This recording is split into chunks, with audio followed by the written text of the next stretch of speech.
이번 시간에는 지난 시간에 이어서 프리젠테이션 스킬의 필요성에 대해서 살펴보도록 하겠습니다. 현대는 무한 경쟁 시대라고 얘기들을 하고 있죠. 아주 치열한 경쟁을 벌여야 되는 시대라는 얘기겠습니다.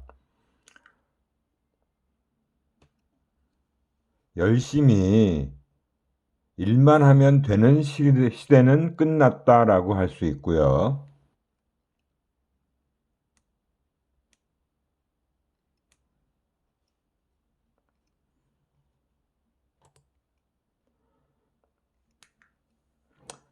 그 열심히 일한 내용을 고객이나 상사, 동료, 심지어는 임원들에게까지도 인정을 받아야 되는 거죠. 결국 그렇게 인정을 받음으로써 조직에도 또 개인에도 이익이 되는 그러한 일이 바로 프리젠테이션을 통해서 그렇게 할 수 있다라는 거예요.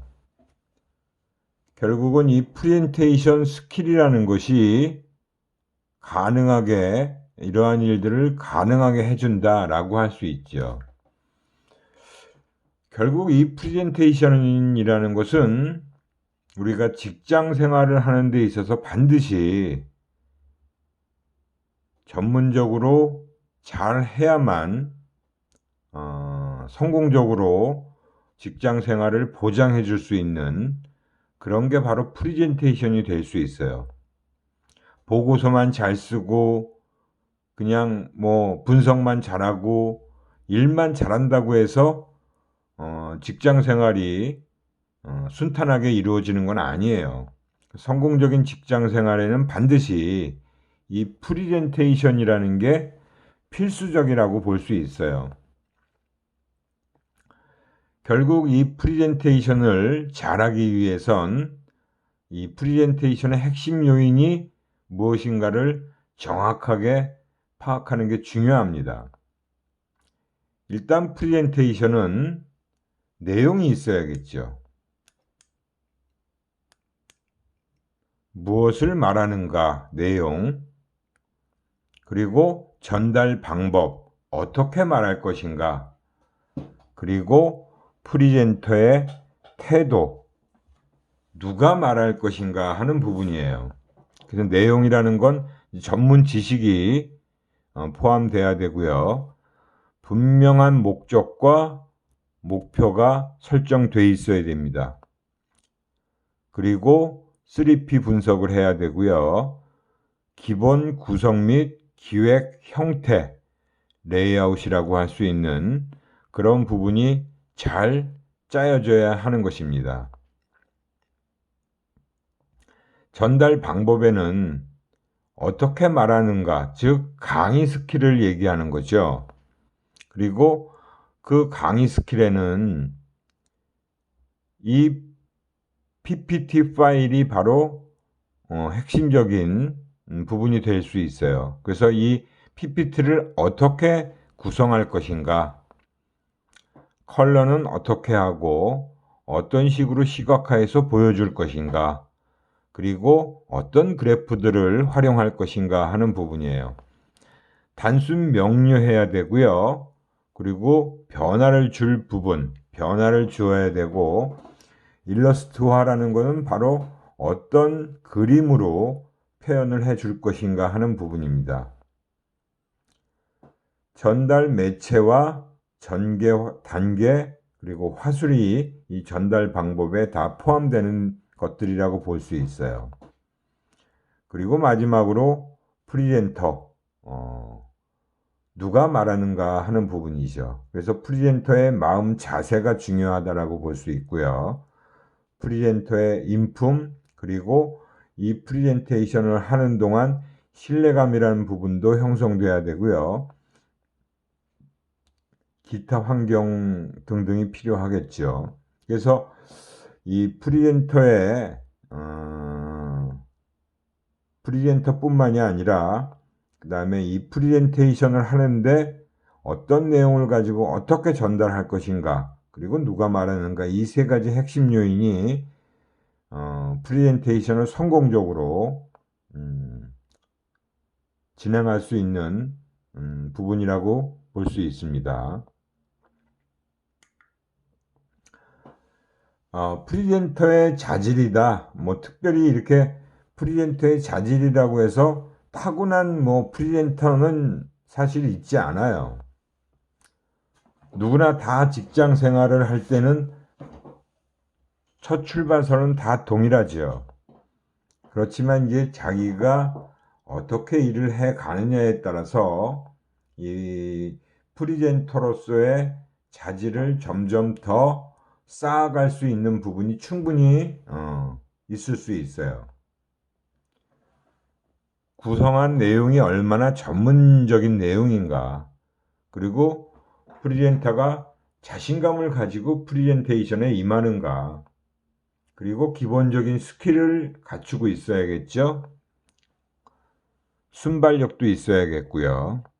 그리고 이러한 프리젠테이션을 하면 할수록 점점 더 능숙하게 되니까 풍부한 경험도 필요하고, 단정한 외모, 그리고 일치성, 진실성, 진실해 보여야 된다는 거죠. 그 내용도 잘 만들어야 되고요.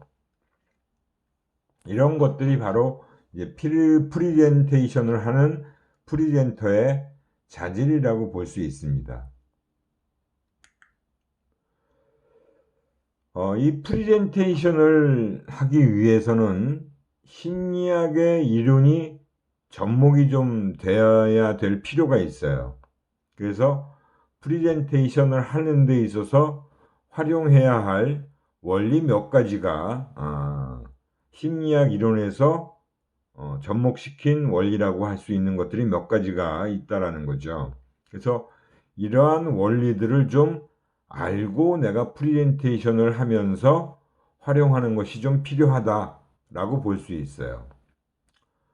우선 첫 번째가 선택적 인식이라고 하는 겁니다.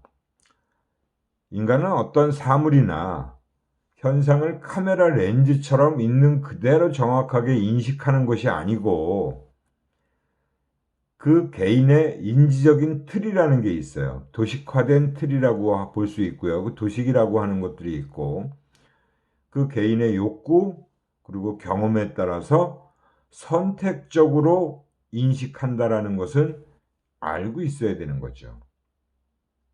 그게 이제 자기중심적으로 인식을 한다라는 거예요. 동일한 자극이라 할지라도 그 자극을 받아들이는 사람마다 다 다르게 받아들일 수 있다라는 얘기입니다. 두 번째가 정보의 재해석이라고 하는 부분이에요. 받아들인 정보는 원형 그대로 저장하는 것이 아니라 효율적인 저장과 인출을 위해서 그 사람이 바로 재해석을 해서 저장을 하게 됩니다. 여러분들이 학습을 할 때, 공부를 할 때도 역시 읽는 책의 내용, 뭐 교수님이 설명한 내용, 그런 것들을 본인이 저장을 할 때, 기억 속에 저장을 할 때 본인만의 어떤 특별한 방법들이 있는 경우들이 있을 거예요. 그런 것들을 활용한다는 거죠. 그렇게 기억 속에 저장을 하게 되면 나중에 인출을 할 때 그 기억 속에 있는 내용을 끄집어낼 때 훨씬 수월하게 끄집어낼 수 있다는 겁니다. 그래서 뭐 수직 계열하다, 수평 계열하다, 단순하다 하는 이런 기법들을 사용할 수 있다는 거고요. 세 번째가 이미지 효과예요. 그래서 사실 이 PPT 파일의 구성을 문자만 가지고 잔뜩 집어넣게 되면 오히려 이해하는 사람 입장에서는 더 어려울 수가 있어요. 그래서 숫자나 문자보다는 오히려 도형이나 이미지를 더 쉽게 이해할 수 있고 더 오래 기억하는 경향이 있다라는 겁니다. 그래서 우리가 이 PPT를 구성할 때 가급적이면 도형, 그 다음에 이미지 이런 것들을 잘 활용하는 것이 좋다라는 거예요. 네 번째가 대조 효과라는 겁니다. 이거는 뭐 말 그대로 같은 내용이라도 주변 환경이나 상대적 위치에 따라서 느껴지는 그 가치가 달라지는 경향이에요. 그래서 뭐 우리가 예를 들면 뭐 흑백을 대조시키는 거 확연하게 드러날 수 있지요. 그리고 뭐 어떤 것을 설명할 때 이러한 그 효과를 이용하면 자기가 강조하고자 하는 부분을 훨씬 더 드러나 보일 수 있게 할 수 있는 게 바로 대조 효과를 활용하는 거고요. 연합 효과는 다섯 번째 연합 효과는 유인 효과가 있는 것에 가까울수록 강하게 인식하는 경향이다. 키포인트와 실명을 연합시킨다라고 보시면 돼요. 그래서 그 유인 효과라는 게 이제 훨씬 더 뭔가 그 사람에게 더 유인가가 제공될 수 있는 그런 어떤 더 쉽게 강하게 인식할 수 있는 그런 것들을 활용할 수 있으면 본인이 설명하고자 하는 그 핵심을 연합시키는 그런 부분이 바로 연합 효과라고 할 수 있어요. 여섯 번째가 이제 권위 효과라고 하고 이제 우리 심리학에서는 후광 효과라고 얘기하는 것들이 있는데 의사결정을 할 때 권위 있는 것에 의존하는 경향이 있습니다. 물론 프리젠터가 뭐 이러이러한 무슨 결과에 의해서 이런 식의 얘기를 하는 경우도 있지만 뭐 믿을 수 있는 어떤 기관을 가지고 그 기관에서 조사한 결과에 따르면 그리고 누구누구의 지시 어떤 그 권위 있는 사람의 지시라고 하는 그런 것들을 활용하면 훨씬 더 잘 설득될 수 있다라는 거죠. 그 다음에 이제 일곱 번째가 사회적 증거 효과라는 게 있어요. 그래서 우리가 일반적으로는 다수의 편에 서야 심리적 안정감을 느끼는 경향이 있다. 즉, 소수보다는 다수 쪽이 더 뭔가 믿음직스럽다는 거죠. 그래서 우리가 설명을 할 때도 시장 점유율의 80%다 라고 얘기하면 훨씬 더 안정감 있는 그런 설명이 된다라는 거죠. 희소효과라고 하는 것은 좀 희소성이 있는 것, 귀한 것일수록 가치를 높게 평가하는 경향이 있습니다. 지금은 우리 국내에서 철수를 한 것 같지만 예전에는 다이너스 카드라는 게 있어요. 그 다이너스 카드가 바로 광고를 할 때 그런 식으로 광고를 합니다. 뭐 5%만이 이 다이너스 카드를 받을 수 있다.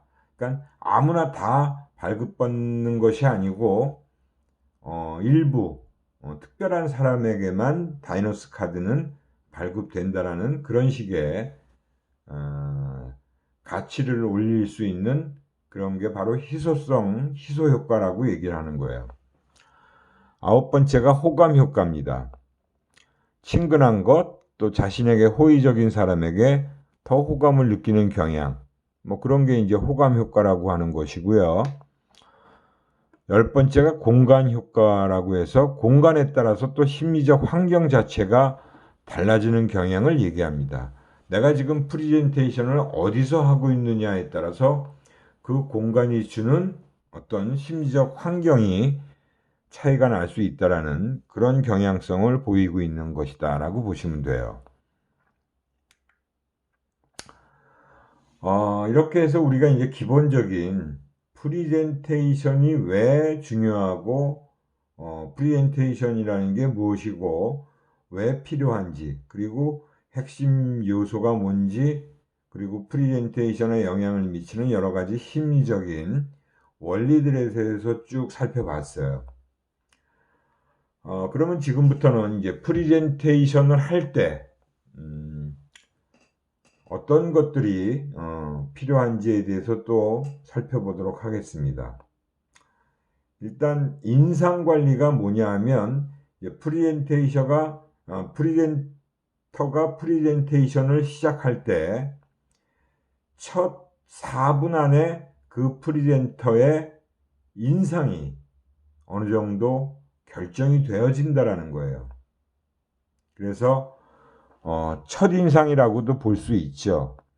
처음에 말하는 거, 그 다음에 처음에 그 사람의 모습, 그런 것들이, 그리고 무슨 얘기로 오프닝을 하느냐. 그러면서, 청중들이 그 프리젠터의 평가가 보통 시작하고 나서 3, 4분 안에 결정이 날 수도 있다라는 겁니다.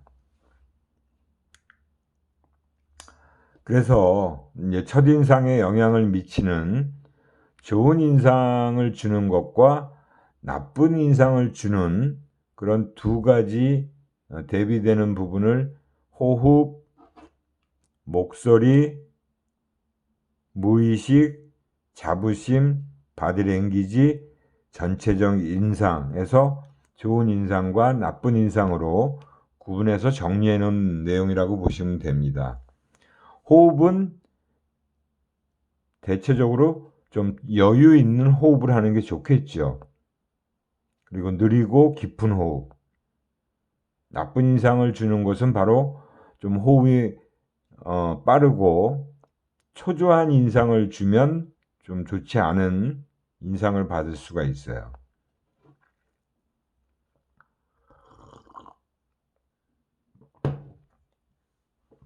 그리고 목소리 같은 경우는 좀 낮은 듯 하면서 따뜻하고 부드러운 음성으로 시작을 하는 게 좋다는 거죠.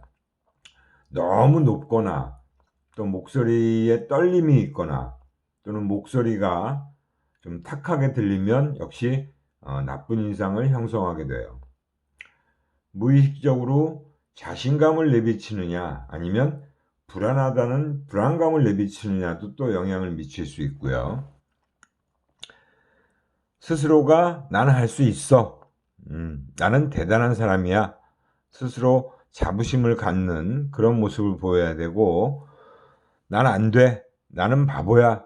라는 생각을 하면 역시 좋지 못한 모습으로 비춰지겠죠. 그리고 바디랭귀지라는 것은 우리가 그냥 말만 하는 것보다는 뭐 손짓이나 발짓 이런 것들이 필요한 경우가 있잖아요. 그럴 때 너무 바디랭귀지를 많이 쓰는 것도 아니지만 안 좋지만 좀 편안한 상태에서 안정된 뭐 손동작 필요할 때 그러한 바디랭귀지를 쓰는 것은 좋은 인상으로 비춰지지만 너무 급하고 또 너무 그걸 의식적으로 하는 모습으로 비춰지거나 산만하게 너무 막 움직임이 많으면 좋지 않은 모습으로 비춰질 수 있어요. 결론적으로 전체적인 인상은 전문가다운 모습을 보이는 게 좋은 인상을 형성할 수 있고, 비전문가 같다. 아우, 저 친구 조금 믿음직스럽지가 않은데 뭐 좀 전문가 같지 않아 라고 하면 나쁜 인상을 형성하게 됩니다. 그래서 첫 3, 4분 내에 프리젠테이션의 그 전체가 결정되어지고 프리젠터의 인상이 거의 결정된다라고 보시면 돼요. 그 프리젠터의 이제 태도에 대해서는 뭐 앞에서 얘기한 대로 첫인상에서도 다 얼핏 얘기를 했지만, 이 프리젠터의 첫인상이라는 게 프리젠테이션을 성공으로 이끌어낼 수 있는 가장 중요한 요소다라고 볼 수 있어요. 얼굴 표정은 좀 자연스럽게 미소를 짓는 웃는 얼굴일수록 좋고요. 시선은 청중들을 마주보고 하기 때문에 청중들과 시선을 마주해야 됩니다. 청중들의 시선을 피해서는 안 돼요. 그리고 시선을 보이는 것도 가장 먼 곳에서부터 시작을 하고, 또 관심을, 이 프리젠터가 하는 이 프레젠테이션에 대해서 관심을 기울이는 사람을 발견할 수 있을 거예요. 그럼 그 사람한테 좀 시선을 마주하는 것이 좀 좋죠. 프레젠테이션을 하는 이 프리젠터도 당신의 나에 대한 관심도를 알고 있다라는 식의 그런 것이 바로 시선이라고 보시면 됩니다. 자세는 반듯하게 등을 펴고 허리에 힘을 주고 선다.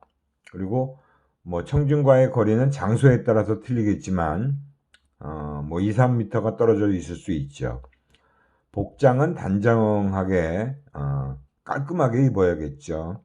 목소리의 크기 같은 경우는 힘있고 분명하고 명확한 소리를 내야 돼요. 발음에서 문제가 생기면 역시 또 안 좋죠. 이게 무슨 소리를 하는 거야? 라고 하는 그런 경우가 되겠죠.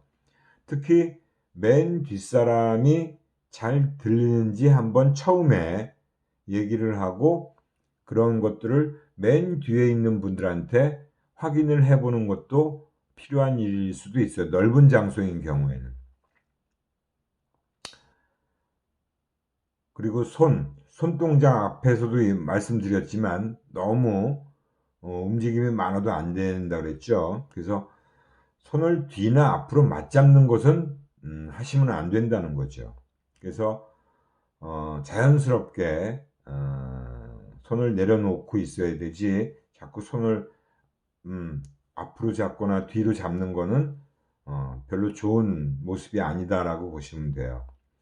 뭐 선 자세도 어깨폭 정도로 편안하게 자연스럽게 벌리고 서야 되고, 너무 굳어 있는 듯한 부동 자세는 또 좋지 않은 그런 모습으로 비춰질 수 있기 때문에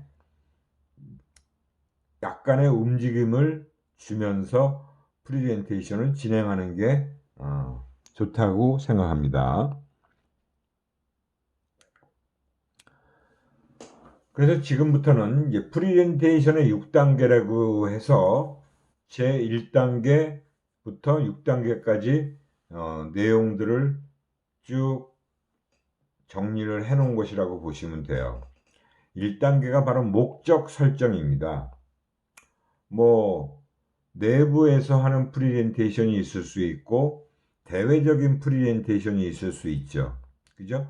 우리가 전 시간에 그 스티브 잡스가 하는 경우는 바로 대외 많은 사람들을, 클라이언트, 뭐 기자, 그런 언론사에 있는 사람들을 다 모아놓고 하는 아주 대규모의 제품 설명회 같은 경우였잖아요. 그건 대외적인 프레젠테이션이죠.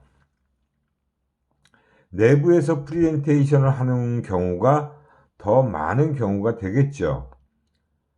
여러분들이 이제 회사에 출근을 하게 되면 프레젠테이션을 해야 되는 경우가 반드시 생기게 됩니다. 그럴 때 뭐 팀장이 팀원들한테 이번에 이 내용을 가지고 이 기획서를, 뭐 보통 기획서를 만든 사람에게 시키는 경우도 있고요. 뭐 팀에서 협동 작업을 한 경우에는 팀장이 직접 하거나 팀원들 중에서 누가 한번 프레젠테이션을 해보겠어 라고 물어보는 경우도 있을 수 있어요. 그럴 때 본인이 해보겠다라고 해서 한번 나서보는 것도 기회를 잡을 수 있는 그런 경우가 생길 수 있는 거죠. 그리고 이제 자기가 품위를 하거나 제안을 하는 제안서를 작성해서 상사나 또는 의사결정권자의 승인을 받아내기 위한 그런 부분에서 또 프레젠테이션을 하는 경우가 있고요. 또 아니면 일반적인 설명회를 하는 경우들도 있어요. 뭐 현재 상황, 문제점, 대안 이런 것들을 공유하거나 의사결정을 받아내기 위한 설명회 또는 업무 보고, 단순 업무 보고도 역시 프리젠테이션처럼 하는 경우도 있죠. 그 다음에 이제 대외적인 건 아까 말씀드린 그 제품 설명회 같은 경우, 또 일반 업무 보고도 역시 뭐 대외적인 큰 기업이라면 회사 홍보 IR이라고 하는 걸 하기 위해서 회사 이익에 대한 부분을 추구하는 그런 측면에서 뭐 언론사 또는 관계사 이런 사람들한테 회사의 업무 보고를 하는 대외적인 프레젠테이션도 있을 수 있다라는 것입니다. 그 다음에 이제 2단계 가면 이제 정보 수집이라는 게 있어요. 정보 수집은 이번에 내가 이제 프레젠테이션을 하는데 그 프레젠테이션에 관련된 정보들을 먼저 수집을 할 필요가 있는 경우들이 꽤 많습니다. 그래서 그 정보 수집의 목적이 뭐냐, 이후 단계에 대한 전략과 방향을 제시하는 부분이 바로 목적이 될 수 있고요.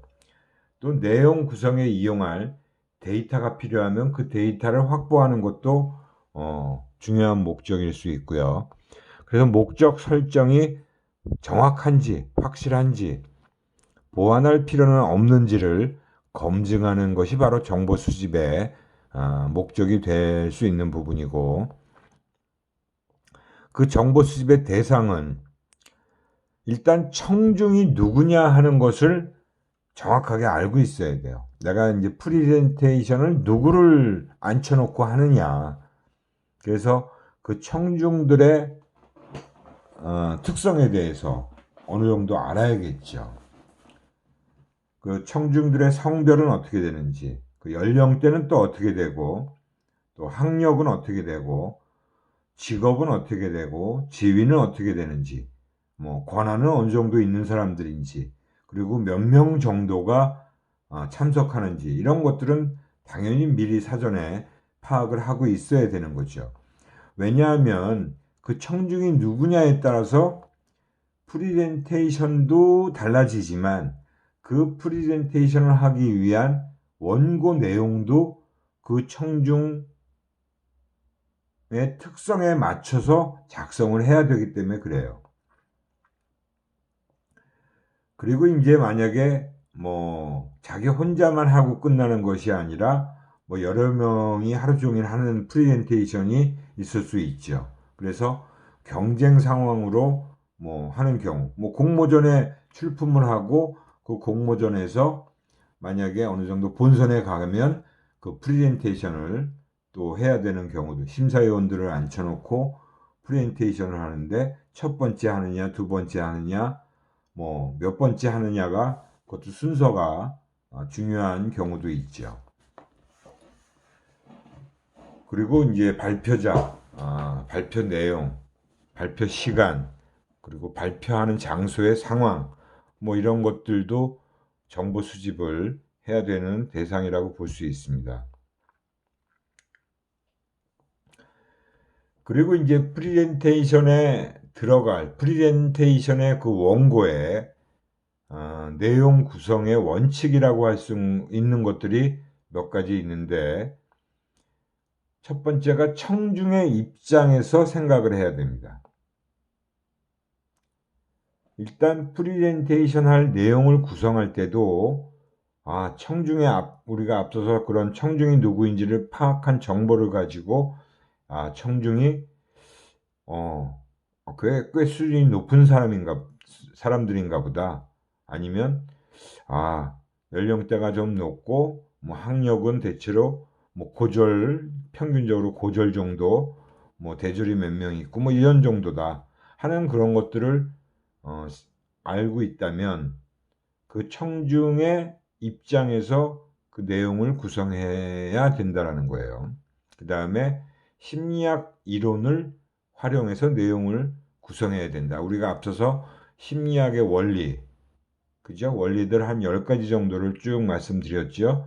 그래서 그런 심리학의 원리들을 활용하고요. 그리고 세 번째는 이해하기 쉽게 구성을 해야 된다는 거예요. 이거는 뭐 뭘 하든 간에 무슨 프리젠테이션을 하든 간에 다 공통적으로 적용이 되는 겁니다. 물론 청중의 수준에 맞춰서 그들이 이해하기 쉽게 구성을 해야 된다는 얘기죠. 네 번째는 단순 명료하게 작성을 해야 됩니다. 너무 막 장황하고 복잡하고 너무 막 정신없게 내용이 구성되어 있으면 프리젠터도 힘들어요. 그 자신도 힘들고 듣는 사람들도 굉장히 힘들어하죠. 그렇기 때문에 가급적이면 아주 심플하게 단순 명료하게 내용을 구성하고 프리젠테이션을 할 때 본인이 그것을 잘 쉽게 설명할 수 있어야 된다는 거죠. 다섯 번째는 논리적이어야 됩니다. 뭐 이것도 마찬가지로 어느 경우에나 논리적인 부분은 반드시 연결이 돼 있어야 돼요. 논리적 구성이 돼야 되고 프레젠테이션을 할 때 프리젠터가 논리적인 것으로 그 청중들을 설득하는 것은 당연한 이치라고 볼 수 있죠. 청중들이 고개를 끄덕이게 하려면 청중들을 고개를 끄덕이게 해야 되는 게 일단 그 프레젠테이션에 이루어져야 되잖아. 청중들이 내가 설명하는 내용을 듣고 아 그렇구나 그럴듯해 이렇게 이제 반응들이 나와야 되는 거죠. 그래서 높은 전달 효율은 뭐냐면 좋은 내용에 알맞은 양으로 구성이 돼야 되고 그 좋은 내용을 좋은 표현 방법을 통해서 그리고 적절한 매체를 활용해서 프리젠테이션을 해야 된다는 얘기입니다. 내용 구성의 순서라고 보면 뭐 여러분들이 이 PPT라는 걸 구성할 때도 마찬가지고요. 그러니까 특히 프리젠테이션을 해야 될 그런 내용을 담아야 된다면 이러한 순서에 맞춰서 구성을 해야 된다는 거예요. 우선 키워드를 추출하고 대표적인 그 내가 설명해야 될 그 내용 원고의 장표마다 키워드를 가지고 풀어나가는 거죠. 키워드 추출, 제목 설정, 그리고 전개도 작성, 플로우 차트라고 얘기하는 거죠. 아, 이렇게 여기서 뭐 한 2페이지는 서론으로 그리고 한 3페이지는 뭘로 뭐 본론의 내용 그리고 한 3페이지는 뒤에 3페이지는 결론 맺은말 이런 식으로 자기의 그 프리젠테이션 할 내용의 전개도를 작성해야겠죠. 그리고 내용을 구조화하는 작업 그리고 어느 부분에 강조를 하고 강약을 조절하느냐의 우선순위의 결정 그리고 자료 형태의 결정, 표현 방법의 결정 그리고 원고 작성에 들어간다. 이런 것들이 순조롭게 잘 이루어져야 프리젠테이션 하는 것 자체가 자연스럽게 흘러갈 수 있는 거예요. 내용이 그만큼 짜임새 있게 구성이 돼야 된다는 거죠. 논리적 내용 전개의 기본 프로세스라고 할 수 있는 것과 각 전개 프로세스별 주요 내용입니다. 그래서 보통은 오프닝이라는 게 먼저 항상 처음에 이루어지게 돼 있죠. 너무 길지 않게 1분 내외로 오프닝을 하는 거예요. 간단하게 자기소개를 하고 회사에 있으면 무슨 부서에 무슨 팀에 누구누구입니다. 아니면 직급과 함께 그런 소개를 간단히 하고 오늘 프리젠테이션은 뭘 하기 위해서 이렇게 여러분들을 모시고 프리젠테이션을 하게 됐다는 인사말, 그리고 이 프리젠테이션의 주제는 뭐고, 여러분들에게 이러이러한 도움을 드리고자, 또는 이러한 그 부분에 대해서 여러분들이 의사결정을 하는데 도움을 드리고자, 이런 식의 그런 얘기들을 간단하게 하는 걸로 한 1분 내외로 오프닝을 해야 되고요. 그리고 서론, 이제 어떤 본격적인 본론적인 전개를 위해서 화두를 던진다라는 얘기를 하죠. 그래서 예를 들면 먼저 질문을 먼저 해볼 수도 있고요. 아니면 어떤 일화를 얘기하면서 그 본론에 들어가기 위한 사전 내용 예고라고 할 수 있는 거예요. 예고편을 먼저 얘기하는 거죠. 그게 이제 한 2분에서 3분 정도 서론의 내용을 던지는 겁니다. 그게 던져지고 나면 자연스럽게 본론으로 이어지게 될 수 있는 그런 내용으로 연결되겠죠. 그래서 마지막에 내가 결론에서 얘기할 주요 내용들, 결론 도출을 위해서 주요 내용들을 담고, 세부적인 내용 또는 근거 자료가 필요하면 근거 자료도 첨부하든지, 아니면 어떤 식으로 근거 자료를 얘기할 건지도 생각을 해 보시고요. 마지막에 이제 한 2, 3분 정도로 결론으로 매진말을 해야 돼요. 청중들에게 기대하는 핵심 내용, 그리고 결론을 내리는 거죠. 그래서 청중들이 어떤 바라는, 그리고 청중들이 고개를 끄덕일 수 있는 그런 내용들이 정리가 되는 것으로 결론을 맺으면, 그리고 끝나고 나서 질의응답 시간을 갖도록 하겠습니다와 함께 청중들이 갖고 있는 그 프레젠테이션 동안에 혹시 이해가 되지 않거나 궁금한 점, 그렇게 해서 이제 긍정적 이미지를 좀 강화시키는, 또는 발표자의 추가적인 내용 또한 언급할 수 있는 거죠. 질의응답 시간에. 그리고 마지막으로 맺은말, 청중의 의사결정이나 행동을 촉구하는 내용으로, 자, 이런 내용으로 프레젠테이션을 마쳤는데 마음의 결정은 내리셨나요? 아니면 의사결정은 충분히 하실 수 있게 되셨나요? 이런 내용으로 마지막 맺은말을 하는 거죠. 이렇게 해서 이제 물론 프레젠테이션 시간이 얼마나 주어졌느냐에 따라서 이 내용들은 조금씩 차이가 날 수가 있을 거예요. 그래서 아마 여기에 지금 제가 정리한 건 한 30분 정도의 프레젠테이션을 한다고 했을 때 구성한 그런 주요 내용별 시간 배분을 예시를 해놓은 것이라고 보시면 됩니다. 그 다음에 이제 내용 구조화의 필요성이라는 건 뭐냐면, 우리 사람들이 정보를 인식하는 메커니즘이라는 게 대부분 다 있어요. 그 메커니즘에 맞게 적합한 형태로 내용을 재구성함으로써 인식하는 것도 쉽게 하고 기억도 쉽게 할 수 있도록 그렇게 내용을 구조화할 필요가 있다라는 거고요.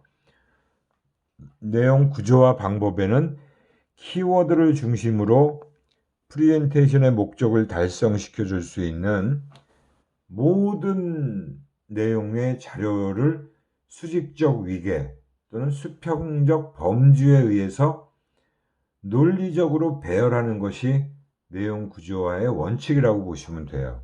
그래서 어떤 경우에는 이렇게 그 수직적인 전개를 하는 경우도 있고, 또 필요에 의해서 이렇게 수평적으로 배열을 하는 경우도 있을 수 있겠죠. 그리고 우선순위를 결정하는 것도 마찬가지로, 내가 마지막에 목적 달성을 하기 위해서 그 목적 달성에 중요한 기여도, 중요도에 따라서 우선순위를 정해놔야 되는 거죠. 그래서 우선순위가 높은 것들을 먼저 앞서서 제시를 하고, 낮은 것은 시간상 뒤에 첨부 자료를 참고해 달라고 하던가, 중요하지 않은 내용은 빼도 상관이 없는 경우도 있을 수 있습니다. 그래서 우선순위를 정해놓고 그것들을 결정해야 되고요. 제시하는 자료의 형태를 결정하는 것도 내용 구성에 포함되는데, 우선순위에 따라서 제시 형태를 또 결정하는 거예요. 주된 내용은 시각자료를 확실하게 구성해서 제시를 해야 되고, 보조 내용은 말로 설명하는 구도 설명이나 첨부 자료에 넣어뒀으니까 참고하시라는 그런 형태로 제시할 수 있고요. 필요성이 큰 것이라도 청중이 이미 알고 있는 것은, 너무나 뻔히 알고 있는 내용을 길게 설명하면 안 좋겠죠. 간략화하거나 첨부 자료화한다는 것이고요. 필요한 내용과 중요한 내용과는 구분할 수 있어야 된다.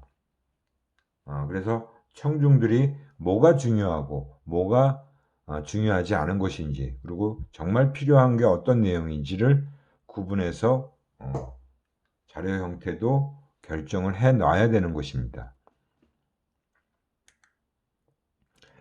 그리고 이제 표현 방법을 결정하는 부분에서는 전달 또는 설득 효과를 높이는 표현 방법이 필요하다라고 보시면 돼요. 그래서 이제 만약에 인용을 해야 될 경우는 우리가 잘 알고 있는 역사적 인물을 들어서 설명하는 경우도 있고, 또는 학자를 빗대서 얘기하는 경우도 있을 수 있고, 저명인사, 누구나 다 아는 유명인, 또는 우리 고전에 있는 얘기들, 아니면 유명한 격언, 아니면 사람들에게 잘 알려진 속담, 이런 것들을 집어넣어서 설명을 하고 인용을 하면 훨씬 더 쉽게 전달될 수가 있겠죠. 또 예시하거나 예화, 이와 같은 것들을 예를 들어서 설명하는 그런 것도 필요하고요. 우리가 이제 스토리텔링이다라고 하는 것을 이제 자꾸 얘기하는데, 아마 여러분들이 자기소개서를 쓴다는 것도 그렇고, 나중에 면접을 볼 때도 마찬가지고요. 그런 것들이 꼭 필요한 경우가 있어요. 예를 들어서 설명하는 것도 짧지만 아주 임팩트 있는 그런 예를 드는 게 좋겠죠.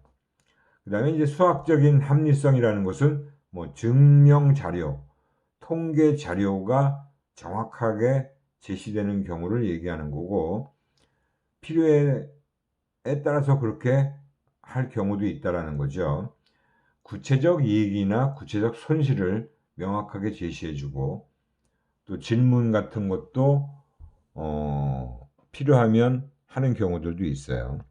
그 다음에 평소에 익숙한 수치로 환산을 해서 표현하는 것이 되게 좋습니다. 그러니까 우리가 예를 들어서 면적이나 넓이를 얘기하는데 90만 평이다 그러면 90만 평이 어느 정도가 넓은 거지? 우리가 축구장이라고 하면 사람들이 대충 알잖아요. 그죠? 축구장 2개, 축구장 3개 이런 식으로 표현하는 경우도 있죠. 근데 우리가 90만 평이라고 하면 이게 어느 정도로 넓은 크기인지를 잘 몰라요. 그럴 경우에는 여의도 면적에 해당되는, 여의도 면적이라고 하면 서울 사는 사람들은 다 아는 거죠. 그리고 서울 살지 않더라도 여의도에 가본 사람이거나 여의도라는 것은 많이 알려져 있으니까 여의도의 크기는 대충 그려지잖아요. 그죠? 그게 90만 평 정도 되는구나. 이렇게 생각할 수 있다라는 거죠. 그 다음에 이제 세로 9cm, 가로 6cm, 두께 2cm 이렇게 표현하면 또 이것도 금방 딱 그게 그려지지가 않아요. 그래서 담뱃값만한 크기다. 담뱃값은 남자들이라면 누구나 다 크기를 정확하게 알잖아요. 대충. 그죠? 담배를 피지 않는 사람이라도 여성분들도 담뱃값은 뭐 편의점에 가거나 이러면 다 어디나 다 있으니까. 그래서 이렇게 사람들한테 익숙해 있는 그런 대상으로 바꿔서 표현을 해주면 훨씬 이해도가 올라간다라고 볼 수 있습니다. 그리고 이제 원고 작성은 단문으로 작성을 해야 되고요. 불필요한 형용사나 부사 같은 것들은 쓰지 않는 게 좋다는 거죠. 이거는 그냥 소설 쓰는 게 아니에요. 수필을 쓰는 것도 아니고, 그죠? 이 프리젠테이션은 간단 명료하게 구성이 돼야 돼요. 그 숫자는 발음 나는 대로 적고 각 장에 쪽 번호를 반드시 달아줘야 됩니다. 그죠? 이 페이지는 반드시 여러분들도 무슨 보고서나 뭐를 제가 과제물을 냈는데 페이지를 안 넣는 사람이 너무 많았어요. 지금까지 보면 페이지는 꼭 들어가야 됩니다. 뭘 구성하든 간에 뭐 과제물이든 뭐 프리젠테이션 할 때 원고를 작성하는 것이든 아니면 뭐 기획서든 모든 프리젠테이션 안 하더라도 그 무슨 원고를 작성하든 간에 페이지 넣는 건 여러분들이 반드시 넣어야 된다는 거예요. 그리고 우선순위를 보여주기 위해서 표시하는 건 음영, 뭐 글씨체를 그 부분만 달리 갖는다든가 아니면 그 부분의 색깔을 뭐 빨간색으로 표시를 한다든가 글자 색깔을 이런 식으로 우선순위를 강조하는 그런 표시들을 해주고요. 시각적으로 읽기 편하게 표현을 해준다라는 겁니다. 포맷도 그렇고 띄어쓰기 또는 칼라도 너무 많은 색을 이용하는 건 절대 좋지 않아요. 저도 항상 이 파워포인트 PPT 파일을 만들 때 3색 이상을 사용하지 않습니다. 대부분 다 3색으로만 구성해요. 제가 광고 대행사에 있을 때도 이런 광고 프레젠테이션을 위해서 많은 뭐 마케팅 전략 보고서도 만들어 봤고 뭐 광고 기획서 같은 것들도 구성하는 경우도 많이 봤고요. 근데 항상 많아야 4색 넘지 않게 항상 그런 것들을 고려해 줘야 된다는 거죠. 그 다음에 이제 그렇게 해서 원고 작성을 하고 나면요, 자료 작성을 해야 되는데, 오늘은 시간이 거의 다 됐네요, 벌써. 설명을 하다 보니까 시간이 금방 갔는데, 그 자료 작성부터는 다음 시간에 이어서 제가 설명을 드리도록 하겠습니다.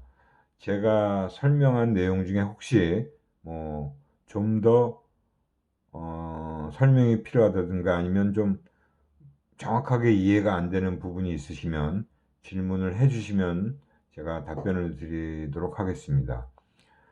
여러분들 중에 제가 그 질문 올려놓으신 것 중에 과제에 대해서 자꾸 질문을 하시는 분들이 있는데 과제 설명은 제가 앞서서 드렸고 그 제시해 놓은 거에도 과제에 대한 내용이 있는데 그 설명이 충분치 않았는지 모르겠습니다. 근데 뭐 그 정도면 충분히 저는 알 수 있을 거라고 보고요. 여러분들이 좀 본인들이 잘 찾아보시고 다 제시하고 다 나와 있는 것들은 굳이 또 질문을 할 필요는 없잖아요. 그죠?